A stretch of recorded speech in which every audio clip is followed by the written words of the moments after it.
지난 시간에 성령 강림에 대해서 말씀드렸습니다. 기억하기 위해서 조금 새롭게 요약해서 먼저 잠깐 말씀드리겠습니다. 성령님께서 강림하실 때에 어, 보통 성령께서 바람처럼 그리고 불처럼 임하셨다고 알고 있는데 자세히 보면 바람과 불은 뭔가를 수식하는 거였습니다. 바로 급하고 강한 바람 같은 소리가 있었고, 불의 혀처럼 갈라지는 것이 다락방에 모여서 기도하던 120명 각 사람 위에 임하셨습니다. 구약 성경에 보면 성령은 바람처럼 일하시기도 합니다. 예를 들면 이사야 40장 7절, 8절이 그렇습니다. 우리 함께 읽어보겠습니다. 풀은 마르고 꽃이 시들면 여호와의 기운이 그 위에 붑니라. 이 백성은 실로 풀이로다. 풀은 마르고 꽃은 시드나 우리 하나님의 말씀은 영원히 서리라 하라. 아멘. 그 앞에 6절에서 모든 육체는 풀이고 그의 모든 아름다움은 들의 꽃과 같다고 하시면서 여호와의 기운이 즉 성령이 바람처럼 불어서 풀과 꽃이 시듦과 같이 모든 육체를 시들게 하시겠다고 합니다. 여기서 육체는 하나님이 없는 인생, 그리고 하나님이 아닌 인간이 의지하는 모든 것을 말하는데, 하나님의 성령이 바람으로 불어서 그 모든 것을 시들게 하시겠다는 것이죠. 그렇게 하시는 이유는 하나님의 말씀을 영원히 서게 하시기 위해서라고 말씀합니다. 사도행전에서 성령이 강림하실 때는 바람이 아니라 바람 같은 소리가, 그것도 급하고 강한 바람 같은 소리가 있었지만 그 의미와 목적은 같은 것이라고 생각이 됩니다. 인도 챈나이에 있을 때 2016년으로 기억하는데요. 시속 140km의 초대형 사이클론이 왔었습니다. 바람도 엄청 났었지만 바람과 함께 나는 소리, 그 어마어마한 소리가 아마도 급하고 강한 바람 같은 소리와 비슷하지 않을까 생각해 보았습니다. 그런데 그 소리도 성령의 바람과 비슷한 의미와 목적을 갖고 있다는 것이죠. 소리의 진동으로 유리잔을 깨뜨리듯이 성령 강림 시 급하고 강한 바람 같은 소리로 임하신 성령께서 제자들이 추구하고 있었던 이스라엘의 나라, 세상 나라의 모든 영광과 세속적인 자아와 무지와 불신앙과 어리석음을 모두 타파하시고 영원하신 하나님의 말씀이 서게 하는 역사였다는 것이죠. 또한 불의 혀처럼 갈라지는 것이 각 사람 위에 하나씩 임했다고 했는데, 성령의 임재는 과거의 관심사와 과거의 말로부터의 갈라짐의 역사, 즉 거기 다락방에 모여있던 120명의 관심사는 이제 오로지 예수님을 증거하는 데 있게 되었고, 그들의 언어도 세상의 언어에서 그리고 육신의 언어에서 갈라져서 성령의 언어로, 예수의 언어로 바뀌게 하는 역사, 역시 하나님의 말씀을 영원히 서게 하는 역사였습니다. 이러한 성령 강림의 사건은 일회적인 사건이었습니다. 성령께서 그렇게 임하신 후에 이제 성도 안에 내주하고 계십니다. 이것이 오늘 본문 이전의 말씀이었습니다. 오늘 설교의 제목은 성령의 내주하심과 성령의 충만하심 사이에서입니다. 사도행전 2장을 보면 성령의 내주하심, 성령이 성도 안에, 내 안에 내주해 계신다는 것이죠. 이 성령의 내주하심과 성령 충만의 사건이 동시적으로 이루어졌음을 볼 수 있습니다. 사도행전 2장 3절, 4절 같이 읽겠습니다. 마치 불의 혀처럼 갈라지는 것들이 그들에게 보여 각 사람 위에 하나씩 임하여 있더니 그들이 다 성령의 충만함을 받고 성령이 말하게 하심을 따라 다른 언어들로 말하기를 시작하니라. 아멘. 그래서 어느 교단에서는 이 성경 구절을 근거로 해서 성령의 내주하심과 성령 충만을 동시적인 사건으로 말합니다. 또 어느 교단은 성령의 내주하심과 성령 충만은 그 시간 차이가 있는 사건으로, 다시 말하면 믿음으로 거듭날 때 성령이 내주하시지만 성령 충만은 그 이후에, 그 후의 사건이라고 합니다.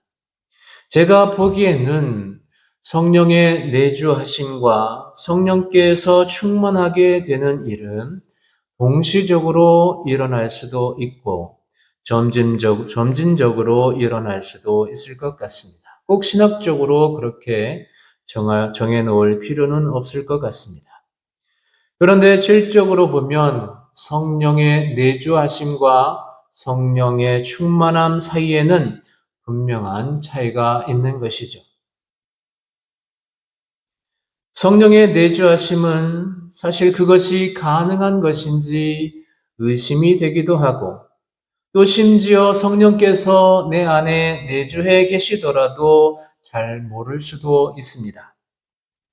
성령께서 우리 안에 내주하신다는 말은 참 신비롭습니다. 너무 신비로워서 솔직히 잘 믿겨지지 않습니다.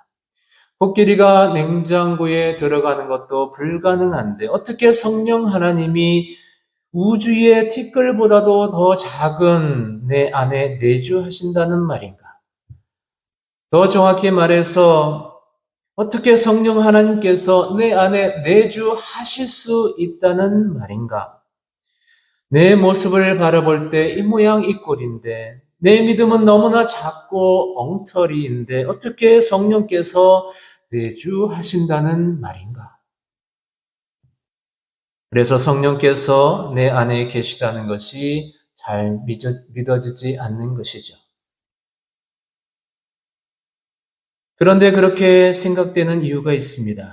바로 성령의 내주하심의 주체가 성령이 아니라 나라고 생각하기 때문이죠. 그래서 먼저 내가 주체라는 그 생각을 바꿔야 합니다. 요한복음에는 성령에 대해서 제자들에게 하신 예수님의 말씀이 기록되어 있습니다. 예수님께서 십자가에 못 박혀 죽으시고 부활하시고 승천하실 것인데 그렇다고 하여 제자들이 예수님 없이 세상에 홀로 남겨질 것이 아니라 승천하시는 예수님 대신에 성령께서 강림하셔서 그들 속에 영원히 거하실 것이라고 말씀하십니다. 요한복음 14장 16절, 17절입니다. 함께 읽겠습니다. 내가 아버지께 구하겠으니 그가 또 다른 보혜사를 너희에게 주사 영원토록 너희와 함께 있게 하리니 그는 진리의 영이라 세상은 능히 그를 받지 못하나니 이는 그를 보지도 못하고 알지도 못함이라 그러나 너희는 그를 아나니 그는 너희와 함께 거하시며 또 너희 속에 계시겠음이라. 아멘. 세상, 즉 불신자들은 성령을 받지 못합니다. 그래서 성령을 보지도 못하고 알지도 못합니다. 성령을 볼 턱도 알 턱도 없습니다. 그러나 신자들은 성령을 받습니다. 왜냐하면 성령께서 함께 계시고 내주하실 것이기 때문입니다. 그래서 성령을 알게 됩니다. 그런데 누가 제자들과 함께 하시고 제자들 안에 계시겠다는 것입니까? 성령입니다. 성령이 주체입니다. 제가 주체라는 단어를 많이 쓸 것인데, 우리에게 적용해 보면, 우리가 예수님을 믿는 순간 성령께서 주체적으로 우리와 함께 계시고, 주체적으로 우리 안에 내주하신다는 것입니다.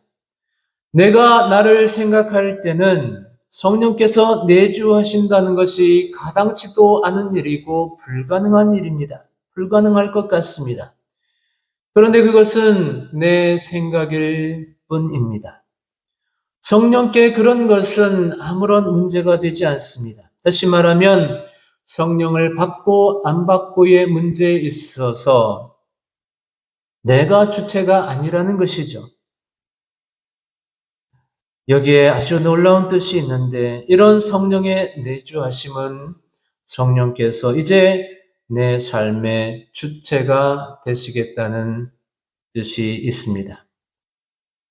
그런데 이런 성령의 내주하심은 전적으로 성령의 주체적인 역사이긴 한데, 말씀드린 것처럼 많은 신자들이 성령께서 자기 안에 계신다는 것을 인지하지 못할 수도 있습니다. R.A. 토레이 목사님이 이렇게 말씀하셨습니다. 성령께서 하나님의 모든 자녀 가운데 거하시지만 몇몇 사람들에게서는 그들의 감추어진 성전 안에 그 사람이 성령께서 계시다는 것은 인식하지 못한 채 거하신다. 자기 안에 거하시는 성령을 느끼지 못할 만큼 성령은 은밀한 가운데 거하시기도 한다는 말이겠죠. 그래서 고린도 후서 13장 5절에서 사도 바울이 예수 그리스도께서 너희 안에 계신 줄을 너희가 스스로 알지 못하느냐고 고린도 교회 신자들에게 편지하기도 했습니다. 성령께서 내주하지 않으면 버림받은 자인데, 성령의 내주하심을 분명히 알아서 여러분이 버림받은 자가 아니라 선택받은 자임을 알게 되시기를 주의 이름으로 축원드립니다. 오늘 사도행전 본문이 전하는 베드로의 모습은 이전과는 다른 아주 성령 충만한 모습이고 참 극적인 모습을 보여주고 있습니다. 베드로는 촌동네 갈릴리에서 그물질하는 어부에 불과했던 사람이었습니다. 예수님의 수제자라고 자타가 공인하고 있었지만 사실 그의 말과 행동은 그에 걸맞지 않았지요.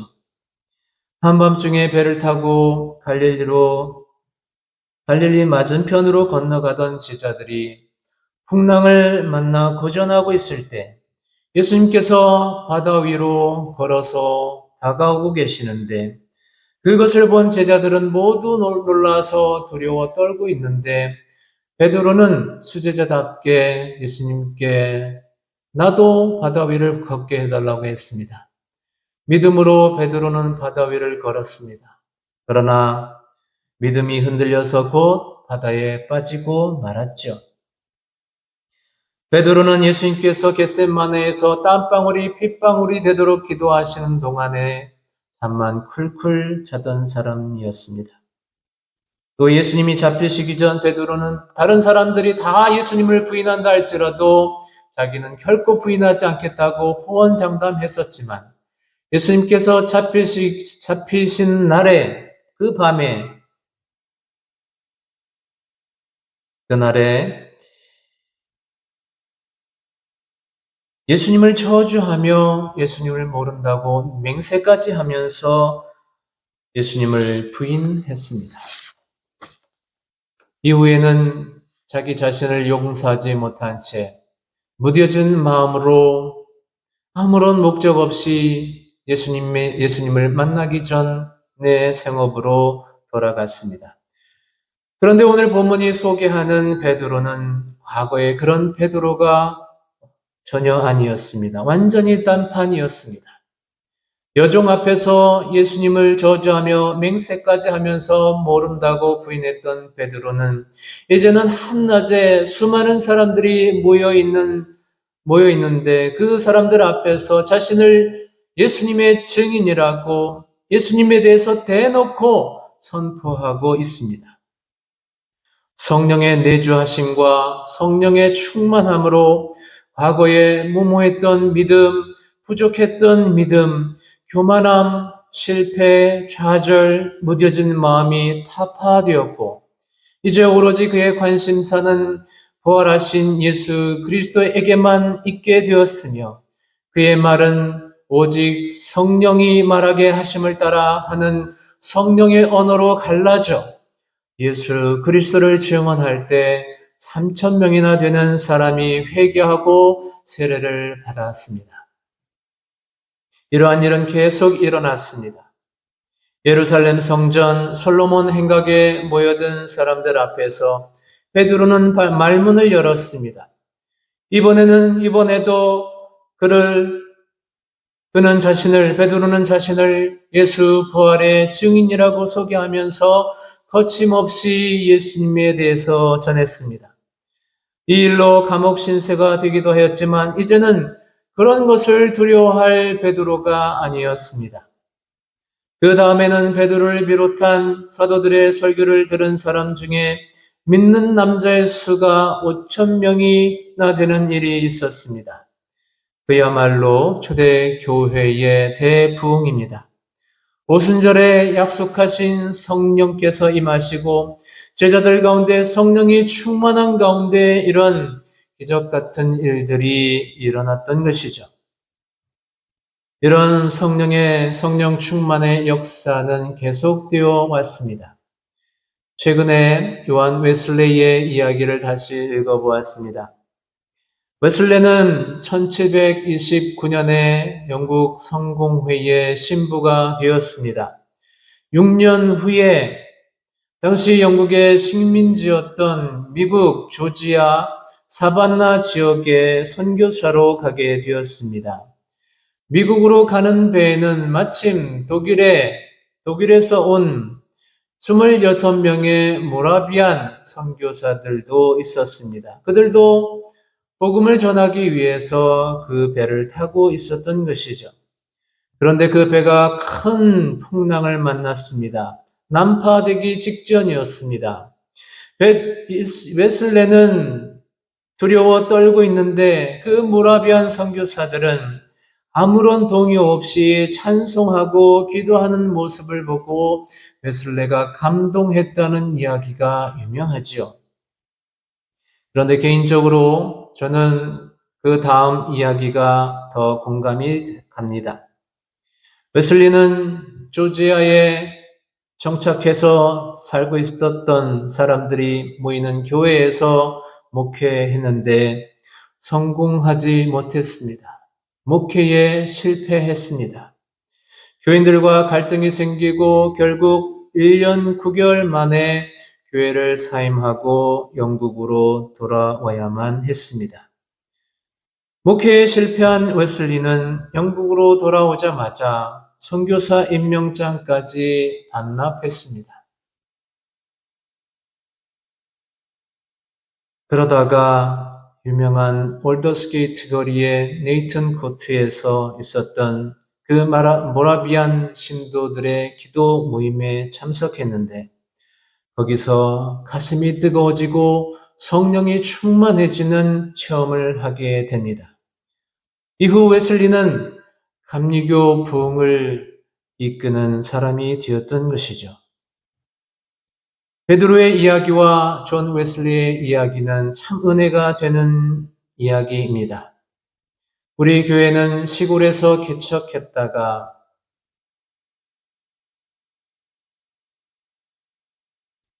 아픔을 겪고 대전으로 이전한 지 6개월 정도 되었습니다.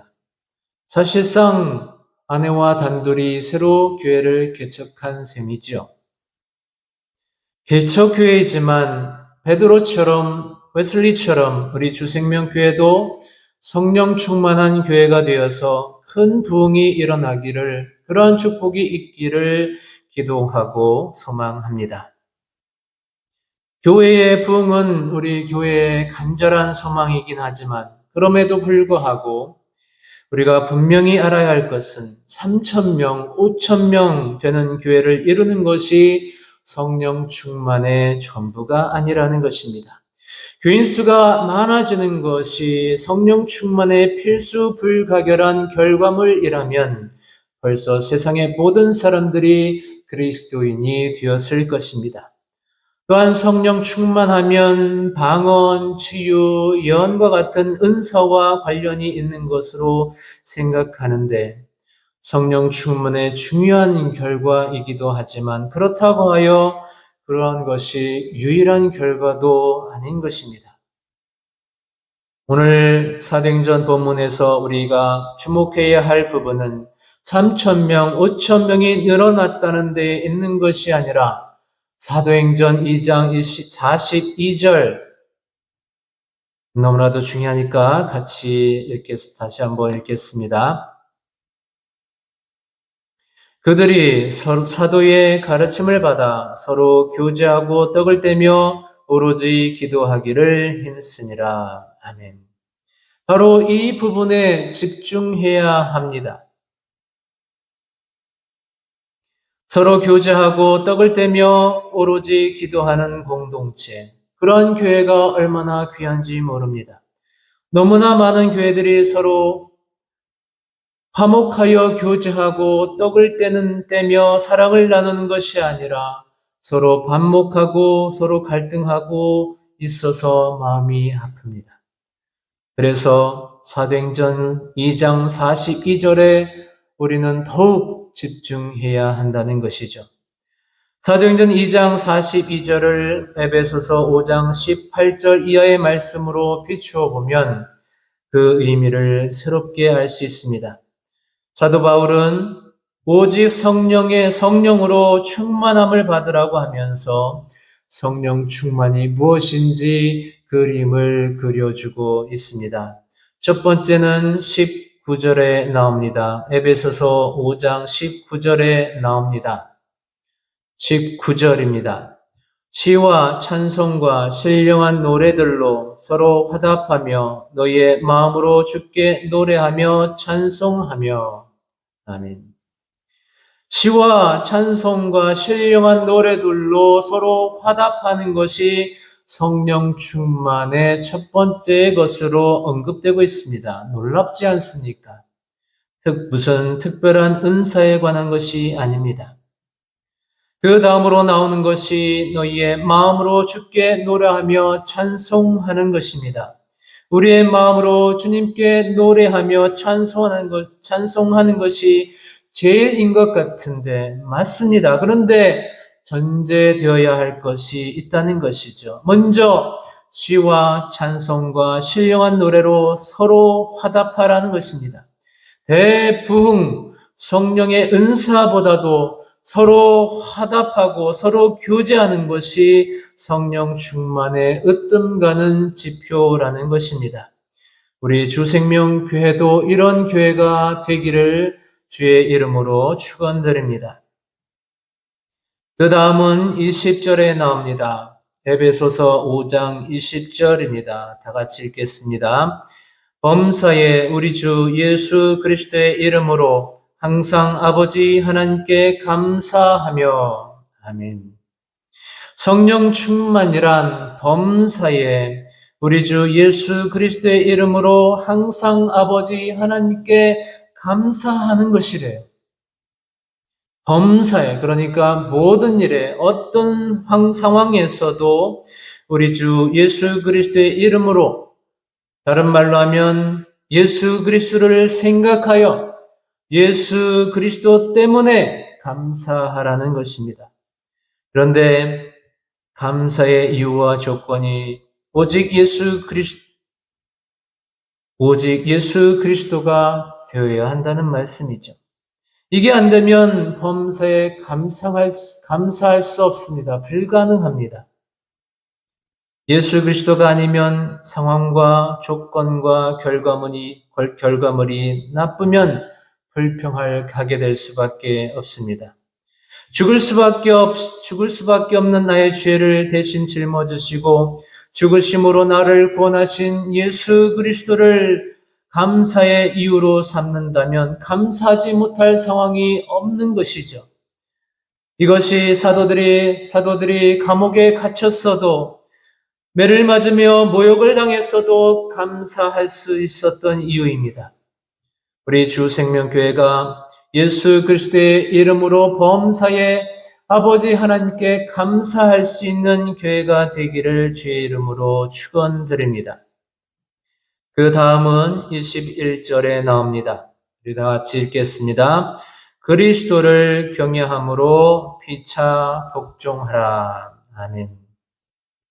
성령 충만은 예수 그리스도를 경외하는 것인데, 또 그것으로 끝나는 것이 아니라 그리스도를 경외함으로 피차 복종하라고 합니다. 그리스도를 경외함과 피차 복종이 무슨 상관이 있어서 이렇게 말씀하실까요? 예수님께서는 자신의 강함을 과시하기 위해서, 자신의 영광을 나타내시기 위해서 이 세상에 오신 것이 아니라 아버지의 뜻에 복종하심으로 죄 가운데 있는 자기 백성을 구원하시기 위해 오셨습니다. 그래서 그러하신 그리스도를 경외한다는 것은 나의 이름, 나의 영광을 추구하기를 기꺼이 포기하지 않으면 그리스도를 경외하는 것이 아니라는 것이죠. 진정으로 그리스도를 경외한다면 나는 낮은 자로서, 섬기는 자로서 섬기고 복종하는 것으로 나타나게 되어 있습니다. 그렇게 우리 모두가 서로에게 복종하는 교회가 되기를 축원합니다. 멋있지 않습니까? 아주 근사한 믿음입니다. 아름다운 교회입니다. 이 성령 충만을 위해서 그래서 쉬지 않고 기도해야 합니다. 사도행전 42절 다시 한번 읽겠습니다. 그들이 사도의 가르침을 받아 서로 교제하고 떡을 떼며 오로지 기도하기를 힘쓰니라. 예수 그리스도의 이름으로 예수 그리스도를 경외함으로 교회라는 아름다운 교회 공동체를 이루기 위해서 우리는 기도에 힘써야 하고 끊임없이 기도해야 하는 것이지요. 여러분은 성령의 내주하심과 성령의 충만하심 사이에서 어디에 계십니까? 예수님을 믿지 못함으로 아직 밖에 있는 분들은 예수님이 부르시는 그 음성에 응답하시기를 바랍니다. 예수님께서 용서해 주시고 여러분들을 하나님의 백성으로 영접해 주실 것입니다.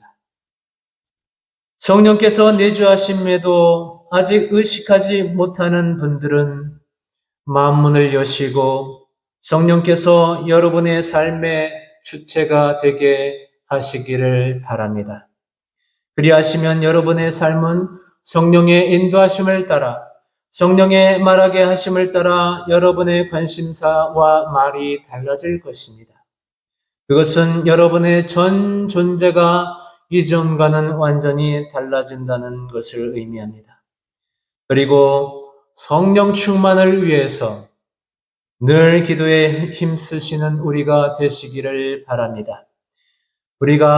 내가 늘 그리스도의 이름으로, 늘 그리스도의 이름 가운데 있을 수 있도록 예수 그리스도를 경외함 가운데 낮은 자리에서 서로 섬기며 복종하며 아름다운 성도의 교제를 이루어 가시는 은혜가 있으시기를 주님의 이름으로 축원드립니다. 아멘.